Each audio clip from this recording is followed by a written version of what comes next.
Play Anarchy on the beat. Hey PJ, where you at? I'm right here, man. This is PJ, referee. This Shutterworth, the GOAT artist, Soul Wars, representing that Ring Gang Radio. We break down fights, not contracts. This is the eye test. This is the eye test. Ring Gang Radio. This is the eye test. Yes.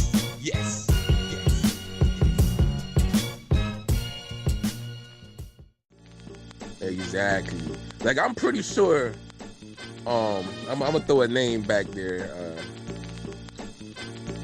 Since we talking about fighters emulating other fighters, there was this guy, Kelvin Davis, years ago, cruiserweight division. He was trying to they was grooming him to be like another Mike Tyson, the next Tyson. He wore the black trunks, haircut, everything, had the same style. Yeah. Y'all could YouTube him. He had some good fights. Kelvin Davis. Let me see. You gotta go back into early 2000s, mid 2000s. That's when he was really making his mark. Yeah. When you look up the videos on YouTube, you're gonna see like 10 years ago, 10 plus years ago, and things like that. Yeah. Kelvin Davis. And the thing is with him, like, you could just imagine when he walked into the gym, he had the same build as Tyson, everything. You're looking at it like, shit, he could be Tyson, I'm sure the dude gravitated toward Tyson himself, but I know trainers as well as other people were looking at it like, damn, like, why not? Like, he got the same build, this, that. Maybe I could do something with him.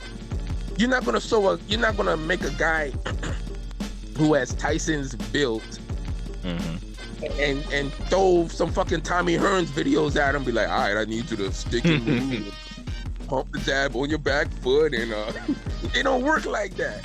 Yeah, it's like, you got T-Rex arms, but I think you could probably hit someone from 6 feet away. Yeah, exactly. You gonna say, all right, let me show this nigga some Tyson videos, some Joe Frazier, some David Tua, But like you said, you got to put it in perspective, because Kelvin Davis, he had power, and all that, but the thing is, he didn't have no Tyson power. No. He had speed. He was gonna. Heavyweights got bigger over time. They got bigger, and they were more likely to take a shot better. Yeah. And the thing is, it's like he didn't have Tyson chin. It was like, and I'm not even trying to shit on dude. It's just an example, because I respect Kelvin Davis. He has some entertaining ass fights. Yeah, he does. So it's like, hey, like, why not? But, just to, keep it real. Yeah, actually, here's another thing to also let you know that you're dealing with a fairly decent trainer. They're willing to have a conversation with you. Word. Because sometimes, and it's understandable, because some coaches, especially if it's a coach where they deal with people all the time, they'll be like, oh, they're on the fritz. So maybe you just simply, have a conversation with them. Then they'll be asking you, what do you feel about this? Do you feel comfortable doing that? That's how at the very least, they really want to know where you want to go with this. And at the same time, because if you're having that kind of conversation, do not be surprised if that coach becomes extremely upfront with you. May appear to be the bad guy to you at the beginning, because they won't take any shit. Because they've been around for a while. Exactly. Yeah, they do. They're giving you a check. Because remember, this is boxing. Look, man. Hey, if you've been in any boxing gym, or hell, you can compare it to one of those dead-end jobs that people hate, where you see people come in there and work for a couple weeks and they leave. Same thing happened to boxing gyms. Niggas come in there, they think, they got hopes and dreams, they want to conquer the world, they want to conquer the block, whatever the fuck. After a few drills, after a few tough days, training workouts, them niggas haul ass. They ain't built for that life. And so a lot of times coaches, it's hard for a trainer to become attached to him and show that 100%, oh my God, okay, yeah, I'll show you the ropes, this, that. It's hard for people to be gung-ho in that line of work, because you get people who just shifty and, people drop out, they don't have a heart, and you get a little jaded with it. And so you gotta get to the point where a coach sees you like, okay, you showing that extra effort, you little gung ho, you asking questions, fights, all that shit. So a dude will be more willing to train somebody like that because you showing initiative. Just don't show too much initiative. Exactly. Don't think you could beat, Mike Tyson ass or whatever the fuck. No. I don't think you could damn slap up everybody in the gym. If there's women boxers training at the gym, don't think you could beat their ass either. Nope. Stay humble. That is by far the funniest thing I've gotten to see. Where a dude's just like, oh, that's a chick, I can handle it. I'm like, you don't know what her accolades are. And if she decides to beat you from post to post, now you know. I've seen it happen. I've seen women boxers beat the shit out of dudes because they think your shit is sweet. They looking at them funny, and it's like, gotta respect their hands. It ain't about the gender, it's their hands. Yep, that's why one coach I know, he says like, I know you normally should think like, treat a lady nice, but I'm like, he says, as soon as you're in the ring with her and she's in full gear, don't even think about that anymore because she will beat the shit out of you. Yeah, it's true. One of the hardest punches I ever took, or at least it felt like it, was this one lady I know. And she was a 2012, like she was a national champ back in the day. So I felt her right hand and I just ducked in. So this is when I was still learning. I ducked at the last second, but it felt like a brick hit the top of my head. Damn. And then I knew I needed to be extra careful. And remember, them females, they throwing harder because they know a dude is bigger than them, stronger. So they're like, he should be able to take it. All right, fuck it. And also, just to play a little bit of science about where we're talking about our balance of footwork, it seems to be the case because I've seen it in both kickboxing as well as boxing. Just turning the hips, it's just more natural for women for some reason. So they can rotate through shots really easier. So that means they will drive that punch through your neck, no problem. Yup. Shit, I ain't even gonna lie. When I started boxing, the very first person I had to spar was a woman who was a professional. I think she was 1-1. They was actually trying to get her to be a tune-up opponent for Layla Ali at the time. Oh my God. Yeah. And she was southpaw.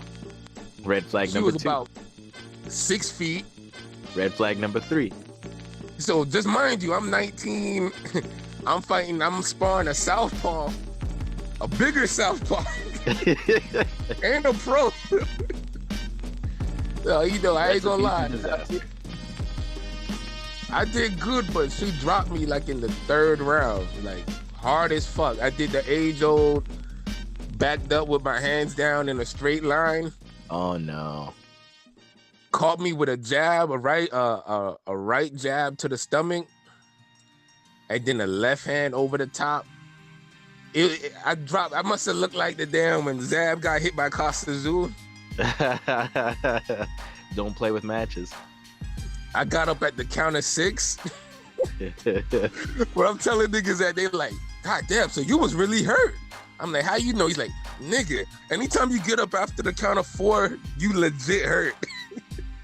Oh, I've never even thought about that. That's true. Honestly, this person who was telling me this never boxed before, but they was a boxing fan. We, fight on the streets, whatever. And he said that shit. I'm like, damn, I never thought about that, but that's true. Yeah. Yeah. I was like, damn, this got me bad. But mind you, a month later, I leveled up, trained some more, and I beat her ass, made her cry. In front of her daughter. So fuck that, nigga. I leveled the fuck up. You ain't gonna diss rag me like that. Nah, nigga. Fuck that. But anyway, let's be honest. That's a story for another time, but shit. I ain't nobody fucking punching bag. Yeah, that was neither here nor there. Let's roll it right back here. Yep. All right. So what we're saying is, it's always good to like give a chance to look around and see like what's out there. There are YouTube channels that are out there be like, hey, we got these old fights from way back when. People say like, I want to be aggressive. Think Mike Tyson. There was Terry Norris. Yes. I mean, you don't get to hear much about him, but he was more or less the guy who pretty much ended Sugar Ray Leonard's career, as well as just these vicious knockouts. Yes. Through punches and bunches. And that's the thing. It's like, it's funny when people do mythical matchups and you'll say a guy like Terry Norris, and then you'll say, like, for instance, you'll be like, man, I think Terry Norris will get in Mayweather ass. I think he'll hand Mayweather a L. I think he'll beat Canelo. You start saying like these names, and it's like, motherfuckers is they want to shoot the fade with you. And it's like, damn, how dare you? There's no way anybody could beat Floyd. No, and it's like, you're not shitting on Floyd. You know what I'm saying? Or whoever in that matchup, you're just looking at it like styles make fights. And Terry Norris is a bad matchup for anybody that can't hurt him. Yeah. It just is what it is. Like, and that's why, I love talking boxing with people who watch boxing, box, and they watch all types of fighters, because then the combo could just keep going. Just throwing out fighters, and, you get to see the passion and enjoyment in people's face. Mm-hmm. You talk that shit, you hear it in their voice. Like my nigga PJ said, look, there's millions of fighters. If you say, look, I want to see a guy who throws a good 1-2. Yeah, I could tell you Tommy Hearns. Yeah, I could. He's on the top list. But Ricardo Lopez. Yeah. Fucking Mikhail Kessler. Yeah. Actually, they both have a similar kind of 1-2. Now that I think about it, it just suddenly comes out of nowhere. Yeah, it's just so seamless. Yeah. Bop, bop. I still can't even do that right. Kessler 1-2 crazy. Ricardo Lopez 1-2 crazy. But we hear about Hearns, and I shouldn't know Hearns. He an all-time great. He a top 50 fighter as well. But there's countless people who have his style that do it as good as him, that don't get that shine. And like I said, I put a little blame on a lot of people out here. The trainers not having that extensive knowledge and wanting to put those names out. The boxing media, all the boxing web pages and Instagram accounts that just spam the same 3 fucking fighters every week. You got niggas literally will post a damn Pacquiao fight every week. Niggas will post a Mayweather fight every week. Yep. Like, I mean, come on, like, I get it that those names are stars, and you want to get your views up and your account up and all that. You want to get fans and followers. But okay, come a time and point where it's like, let me kind of start, showing some other boxers love and introducing my family to these other guys. Exactly, because then some people think about like, whoa, I never thought about like actually like looking at who this dude is, or like, hey, who is this guy? Those kind of things. Exactly. That's what I'm talking about. Like, boxing is bigger than what you think it is, man. Yeah. It's a niche sport, but it's a niche sport with levels. Yeah, and even if they have like those guys, like, the forefront guys, if you really want to see something that's interesting about the guys at the forefront, look at their early days. Yes. When they weren't like established yet. Where, if you're gonna be talking about Floyd, look at when he was like fighting out of an airport or casino.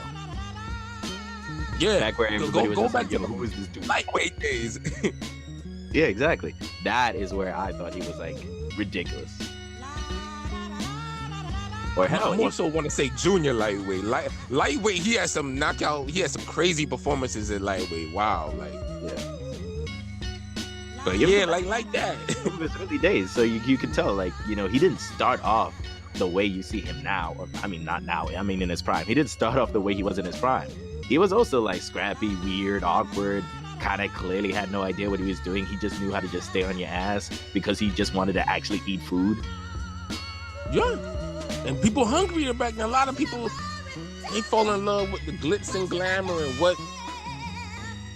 Like, if you really want to appreciate Floyd when he lived in a house with like 10 people. Appreciate the days where he was just like a regular, some other random ass kid in Michigan where they didn't think he was gonna survive at a certain age. Exactly. You want to appreciate Pacquiao? Appreciate him when he was fighting damn random motherfuckers in a damn gymnasium overseas, and he's throwing like Killer Instinct ultra combos. Or like the first time he got the first shot. Yeah, like it's so much more like to boxing than when motherfuckers become stars. Like you got SoBox for a reason. SoBox happens for a reason. Yep. I There's mean, even like, people on YouTube who dedicate to make accounts. They'd be like, "Hey, I'm a super fan of this guy. I have, because I have no idea how they find it, their very first fight." I'm like, "How the fuck do you find it?" But I'm like, you know what? I'll watch it. exactly. Like, you know, boxing Like, fun. these Man. guys Like, might have like broken somebody's house, stole that VHS tape, and ran off. oh man. I got so many damn VHS tapes full of boxing, like, bruh, like, it's ridiculous. Fortunately, now, outside of like some special and unique fights, you can find most of these guys online. But like I said, even if you have your favorite fighter, even if they like ran over people, pay attention to what those guys who might have got ran over did. You'll see they actually have good fights. Like another fight I was going to mention, because like outside of, unless you were around, like either A, you're around that day, or B, you're around people who talk about it, how many people do you think even know or remember Yakovich Brewster? Damn. That fight where they pretty much ruined each other's careers. Classic heavyweight fight. Classic. And you see both of them, and the fights leading up to it, they were really damn good. The second they came across each other, they just ruined each other. It was kind of one of those things, like, if you actually think about it, it's kind of like a movie where it's just like the eternal rivals that they never knew they were rivals. Yep. But this was a fight of destiny, and in the end, neither of them won, except maybe Shao Kahn. That fight is easily fight of the year if it happened this year. Easily. What's close? To that extent, with that kind of back and forth, where it was just a case of where their corners had to just will them to keep going. Man, it's been a really long time since I saw something like that. Yeah, I might have to fucking bring out the VHS. See, that's the thing, because you could get DVD careers from boxers and shit, but there's gonna be some random guys you don't get that. You'll see, like I could go my tape collection right now, and some of the names that I listed on the fight on the tape itself, I usually list the main event, but sometimes that little white strip. Thing. Oh, and for the very young, a VHS is a video watching device from circa it's pretty much the 70s on, that before DVDs, you basically had to use, well, I can't even say like cassette tape because Walkmans were around then too. Basically, it was an early way of watching video, and in comparison to DVD, it was much shittier. Yeah. But hey, man, they serve its purpose. Shit, my shit still works. Shit, but oh yeah. But what I'm saying is, like, I'll look at a tape and I'll put. I say, all right, I remember this main event, this pay-per-view fight. I'll put in. Damn, let me see. Just for an example, like the first Contender finale. I think that was Bika, Sakio Bika, and oh my god, any fight with Sakio Bika is gonna be memorable. It was. I can't remember who he fought in the damn finale, but I had that tape in there the other day, and that was a great fucking fight. Yeah. Then all of a sudden I saw the undercard of some random shit. I was like, damn, this was on here? now I'm watching this like, okay, shit, hold on. And that's how it be, man. It's like you come across some gems when you're not idolizing the niggas at the top. Was it Jaden Cordrington? Yes, that's who it was. Yes. Yeah. Cordington, yeah. Man, the thing is, like, especially here's another name, Sakio Bika. So Sakio Bika is not the most aesthetically pleasing guy to watch. But if you've ever wondered what it's like to be able to throw anything and everything, no matter what the costs are, and see what you can get away with the ref watching, watch Sakio Bika. He'll make even the cleanest boxer look like he was in a food fight. This is where I'm gonna give like, because I will say this, because Andre Ward did fight Sakio Bika, and even he made someone who was kind of clean cut looking like Ward had to be like, all right, let's go into the pig pen. And you know what? I'll give Ward props for that because he's like, I'll go into the pig pen too. Yeah, Sakio that's Bika is going to make you horrible. go in there whether you want to or not. You're going to come out there dirty one way or another. He did it with Kawasaki too. Yeah, it was just Button Kawasaki made that fight rough. I'm like, shit. hits you in the nuts and you don't know how he did it. Somehow he Headbutt hits twice. you. He headbutts you before you even get to the center of the ring. Oh shit. Like a spirit headbutt. But yo, man, I think we kind of covered it, yo. Moral of the story: watch everybody, man, because you always learn something. You learn what to do, learn what not to do. If you can think about it this way, think about how much fun that me and Shutterworth just like went off course talking about all these fighters that you may or may not have heard of. So that means if you go out there and look around, you will probably find some fuckery fights out there that you're gonna be like, you know what, that fight was fun to watch, or you know what, that undercard had shit I wasn't expecting. Yep. And if Happens anything, all the time. and if anything, that's a final thing to do. If you can find a whole fight card, watch the fight card, including like the nobodies at the beginning. You will be surprised who's there. And you see whole careers start out that way. Because a certain Manny Pacquiao was on a Lennox Lewis card. Yep. So remember that. So I remember Robert Guerrero and Orlando Salido fought under that Floyd Baldomir pay-per-view. Oh shit. They really had fight of the night, actually. Yeah. Salido kicked ass. Salido. Yeah, that's another name. Orlando Salido. Outside of being the guy who beat Lomachenko, shout outs to Pat because he'll never let that shit go. Real talk.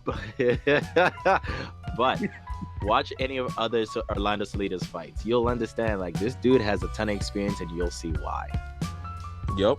If anything, Lomachenko picked up a ton of stuff from him because of it. He now knows his own way to roughhouse while still doing everything else he does.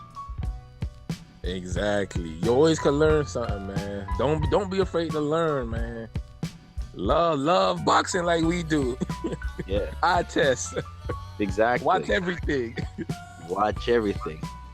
We have literally gallons of eye drops so we can keep watching footage. You know what I mean? Like, if we ain't watch as much boxing as we do, like, we couldn't even have as much fun talking about this shit. Yeah, you essentially just got to get buried into it. You got to be a nerd of the sport. Yeah. Just be so buried in it. I mean, yeah, you might sound crazy to your friends, but hey, you know what? There's communities out there who appreciate it. Yo. Get some new friends in, nigga. Shit. Get some boxing friends. Hit the gym together. Yeah, for real. Oh man, so we out. We done. Eye test a wrap. Oh yeah, this eye test a wrap. We had our fun with this, but that was just because it's been a while since we did an episode. Not that we actually gave you a schedule, so the eye test shows up whenever we wanted to show up. So just man, appreciate. We busy out here. Exactly. Treat it like those Lee Wiley videos or those guys who do those analysis videos. You don't know when it's gonna show, but you better watch when it's out. Hey, that's the best way you can say it. Real talk. Real talk. Exactly. We'll bring you quality as best as we can. And keep it real. We ain't just giving you quality and keeping it real. Ain't no agendas over here, man. Nope, my hair's not gray enough, and they have yet to be paid. So yeah, unless somebody wants to sponsor me, then I'll reconsider it. Yeah, cut that check. Yeah, we need promo. Oh man, promo or